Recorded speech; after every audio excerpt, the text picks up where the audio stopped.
भूमिका। क्या आप कभी ऐसा महसूस करते हैं कि आपका मन एक ठोस दीवार की तरह है, जो विचारों की धूल जमा हो गई है? जब जीवन की जटिलताओं के बीच आपका ध्यान भटकता है, तब क्या आपका दिल तेजी से धड़कता है? आज की कहानी एक बौद्ध भिक्षु की है, जो एक साधारण चावल कूटने के कार्य से अपने भीतर के सत्य को खोजता है। कहानी की शुरुआत।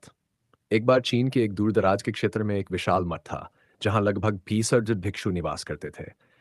ये सभी अपने गुरु के सानिध्य में आत्मज्ञान की खोज में जुटे थे। एक दिन एक युवक मठ में आया। उसकी आंखों में जान की जिज्ञासा थी। उसने मास्टर से कहा, मास्टर, मैं सत्य की खोज में हूं। मैं जानना चाहता हूं कि असली सत्य क्या है। गुरु का उत्तर। गुरु ने गंभीरता से उसकी ओर देखा और कहा, यदि तुम सत्य जानना चाहते हो तो तुम्हें अपना पूरा जीवन दांव पर लगाना होगा। यह यात्रा आसान नहीं है। क्या तुम इसके लिए तैयार हो? युवक ने दृढ़ता से उत्तर दिया, मैं तैयार हूं। मैं पीछे मुड़ने के लिए नहीं आया। साधना की शुरुआत। गुरु ने कहा, तो तुम्हें एक काम करना होगा।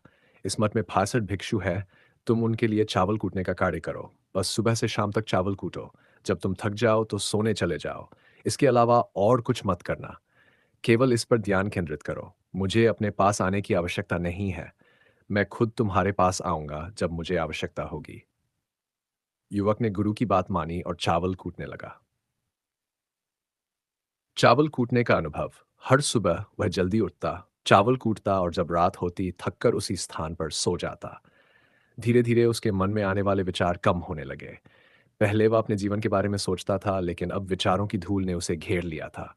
कुछ वर्षों बाद उसने अपना नाम भी भूल गया। वह केवल चावल कूटने में मग्न रहता। समय का परिवर्तन।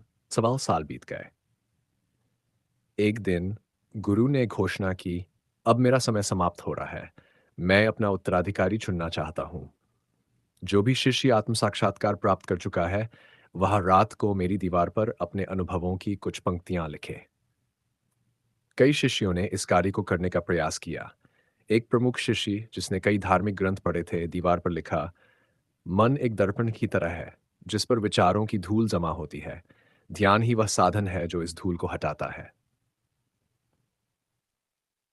जब गुरु ने यह पढ़ा तो उन्होंने कहा, किस बेवकूफ ने यह सब कचरा मेरी दीवार पर लिखा है? उस शिष्य ने चुप्पी साध ली। गुरु ने उस जान को खारिज कर दिया, जिससे सभी आश्चर्यचकित रह गए। रहस्य उद्घाटन। जब दो शिष्य चर्चा कर रहे थे, तब चावल कूटने वाला चुपचाप उनके पास से गुजरा और हल्की सी मुस्कान उसके चेहरे पर थी। वे उससे पूछते हैं, तुम क्यों हंस रहे हो? उसने कहा, मास्टर सही है, ये सब पंक्तियां कचरा है। शिष्यों ने चौंक कर कहा, क्या तुम ऐसी पंक्तियां लिख सकते हो जो इससे बेहतर हो? उसने उत्तर दिया, मैं अनपढ़ हूं, लेकिन अगर तुम सुनना चाहो तो मैं कुछ कह सकता हूं। सत्य की गहराई। चावल कूटने वाला बोला, मन केवल एक भ्रांति है। जब मन ही नहीं है तो धूल कहाँ होगी? ये पंक्तियां सुनकर गुरु ने आधी रात को उसे जगाया और कहा, तुम मेरे उत्तराधिकारी हो, लेकिन अब तुम्हें इस मठ को छोड़कर कहीं दूर जाना होगा, क्योंकि यहाँ के विद्वान तुम्हें बर्दाश्त नहीं कर सकते। संघर्ष और ज्ञान का प्रसार। उसने गुरु के चरणों को छुआ और वहां से चला गया। इस प्रकार उसने अपने जीवन की सच्चाई को पाया। यह कहानी हमें सिखाती है कि ध्यान केवल एक स्थान पर बैठकर नहीं किया जा सकता। ये किसी भी कार्य में मन की गहराई में समर्पण से किया जा सकता है। जब हम अपने कार्य में पूरी तरह लीन होते हैं, तब हम विचारों से मुक्त हो सकते हैं और सत्य की ओर बढ़ सकते हैं।